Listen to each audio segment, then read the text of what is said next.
Mi novia me engañó con mi mejor amigo, así que les arruiné la vida a ambos a la vez. Segunda parte. Mi madre siempre me enseñó a ser pacifista y a dejar que el karma cósmico siguiera su curso. Pero en esta ocasión decidí que al karma le vendría bien una mano amiga. Decidí castigarlos por separado, pero destruirlos a ambos. Sabía que Harry era adicto. Nada importante, pero lo mantenía en secreto. Solo lo supe accidentalmente después de ver algo de coca y hierba abandonada en su casa, pero fingí que no lo había visto cuando intentó encubrirlo. Empecé a llamar a algunos de mis clientes más desagradables e hice algunas averiguaciones discretas para obtener algunas muestras de las que estaban dispuestos a desprenderse. Pocos días después, tenía un alijo lo bastante decente como para que mi plan funcionara. Aproximadamente un mes después, tenía amigos, entre ellos Harry, para una noche de barbacoa. Después de asegurarme de que Harry había bebido lo suficiente, le dije que se quedara a dormir la mona. A primera hora de la mañana, cogí las sustancias y algunos de mis efectos personales y los coloqué en varios lugares alrededor de su coche.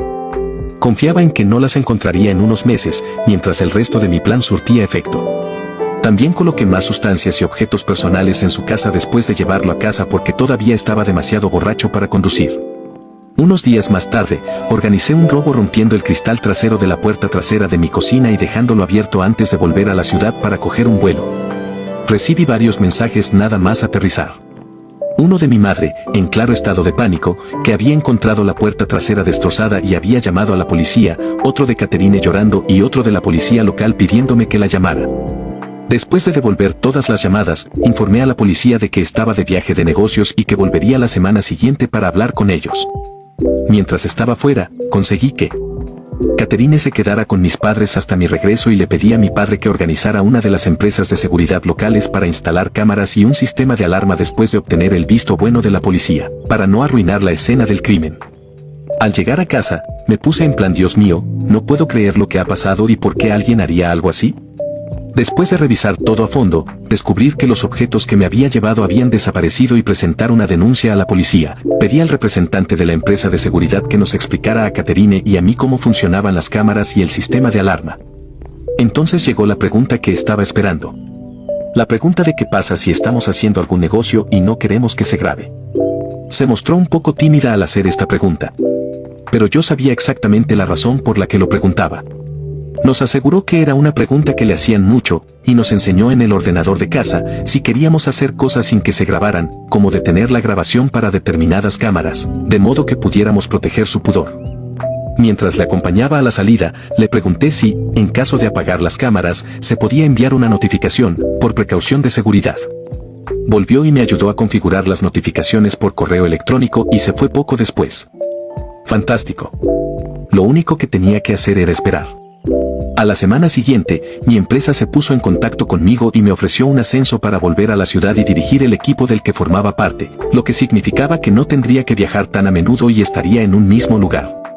Debido al éxito de estar ubicada en mi ciudad natal, estaban considerando la posibilidad de que entre 3 y 5 representantes pasaran de 1 a 2 semanas en las ciudades más grandes de los alrededores, incluida mi ciudad natal, como parte de mi equipo.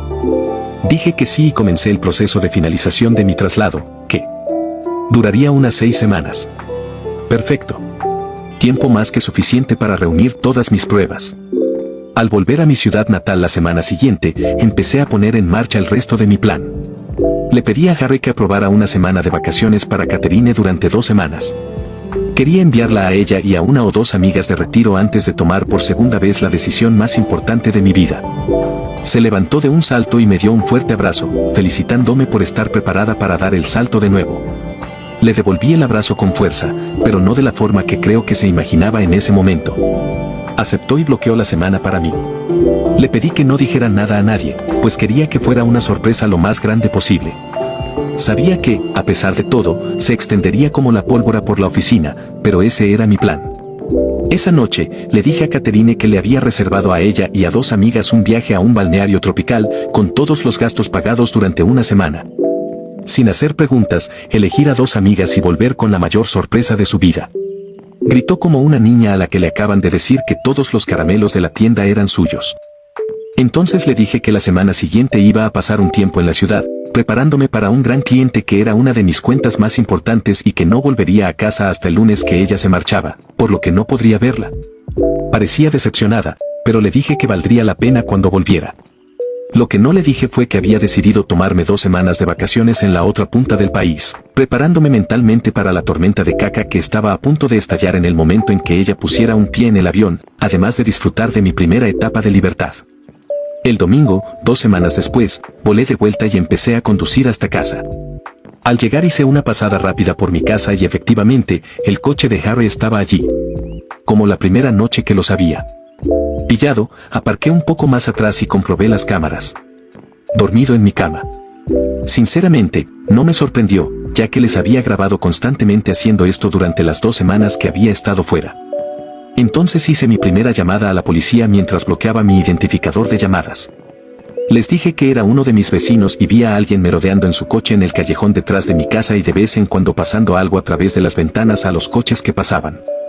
Les dije que me preocupaba que estuvieran traficando con sustancias y que fueran a irrumpir en la propiedad de alguien. Les di su matrícula y su descripción. Me dijeron que enviarían a alguien en unos minutos, les di las gracias y colgué.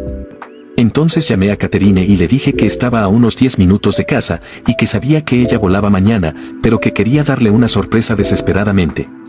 Mirando ahora la grabación, me río de la conmoción que me sorprende no haber oído. En pocos segundos, Harry estaba medio vestido y volando por la puerta trasera hacia su coche. En ese momento, no podría haber pedido una escena más perfecta. Mientras Harry se alejaba, uno de los coches de policía dobló la esquina detrás de mí, vio que Harry se alejaba a toda velocidad y lo persiguió.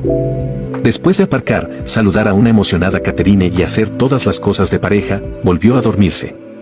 Yo, en cambio, no pude pegar ojo. Al día siguiente la metieron a ella y a sus amigas en un coche. Después de que se marcharan tuve que esperar unas horas, pero empecé a ejecutar mi plan.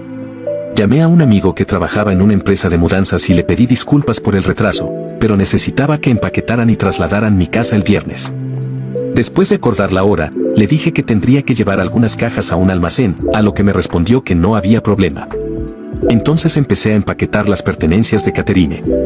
Más tarde, ese mismo día, recibí una llamada de la policía para que fuera a identificar unos bienes que le habían quitado a un sospechoso la noche anterior y que encajaban con la descripción de los bienes que yo había denunciado como robados. Sonreí para mis adentros, feliz de que mi plan para Harry hubiera llegado a buen puerto, y respondí que iría en breve a recogerlo. Por supuesto, cuando llegué, algunos de los objetos seguían en paradero desconocido, ya que debían de estar todavía en su casa y aún no los habían registrado. A esas alturas, la ciudad estaba llena de noticias. Los acontecimientos en mi ciudad natal no permanecen en secreto mucho tiempo.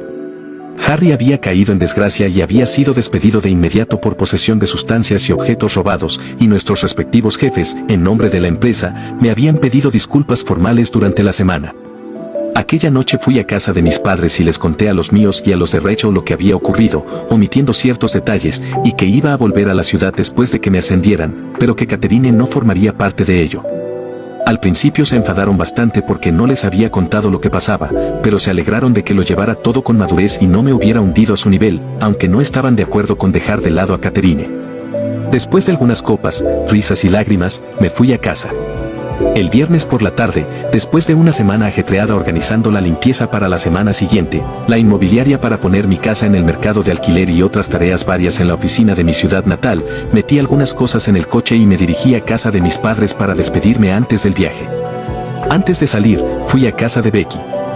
Becky había sido una de las mejores amigas de Rachel durante su infancia. Ella era la única otra persona que sabía lo que estaba pasando, menos los detalles sobre Harry. Sin su ayuda, no habría podido organizarlo todo tan rápidamente. Le di a Becky una carpeta grande con las pruebas que había reunido de su engaño, así como la carta y otros documentos legales de mi abogado en los que se le ordenaban no ponerse en contacto conmigo y los detalles de cómo acceder a sus pertenencias en el almacén que había alquilado. Tras una rápida despedida, me fui y volví a la ciudad.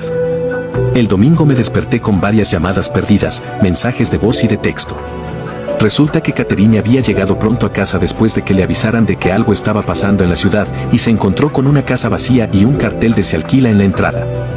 Asustada, fue a casa de mis padres, que le cerraron la puerta en cuanto contestaron, obligándola a llamar a todo el mundo hasta que Becky se puso en contacto con ella y le dijo que tenía un paquete para ella. Me dijeron que no se lo había tomado muy bien, como bien sabía yo por los numerosos mensajes de texto y de voz en los que me acusaba de tenderle una trampa a Harry y de serle infiel.